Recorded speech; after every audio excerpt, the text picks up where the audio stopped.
नमस्कार, जय महाराष्ट्र मित्रांनो। आताच्या क्षणाची सर्वात मोठी आणि महत्त्वाची ब्रेकिंग न्यूज समोर येत आहे। पंकजा मुंडेंचा भाजपाला रामराम, फडणवीस यांना मोठा इशारा। काय आहे सविस्तर अपडेट मित्रांनो, जाणून घेऊया। महाराष्ट्रात भाजपात सर्वात मोठा राजकीय भूकंप होण्याची शक्यता पंकजा मुंडे यांनी दिलेली आहे। तसेच संकेत माझ्यासोबत दागाफटका झाला, राजकीय वनवाद झाला असं पंकजा मुंडेंनी जाहीर विधान केलं आहे। त्यामुळे आता भाजपमध्ये आतापर्यंत सर्वात मोठा झटका महाराष्ट्रात त्यांना बसण्याची दाट शक्यता आहे। नेमकं झालंय का ते आपण बघूयात। पंकजा मुंडे यांचे नाव जेव्हा लोकसभा आणि विधानसभा कोणत्या निवडणुका आल्या की चर्चेत येतात, देवेंद्र फडणवीस यांनी त्यांना राजकीय वनवास दिल्याचं सुद्धा बोलण्यात येत आहे।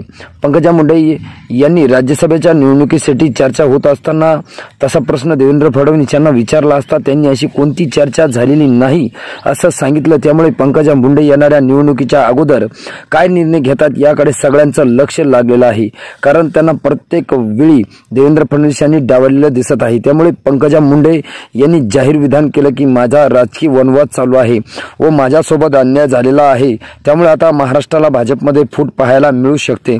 तर मित्रांनो, तुम्हाला काय वाटतं? पंकजा मुंडे यांच्यावर देवेंद्र फडणवीस यांनी अन्याय केला आहे का? आपल्या प्रतिक्रिया कमेंट बॉक्समध्ये नक्की कळवा।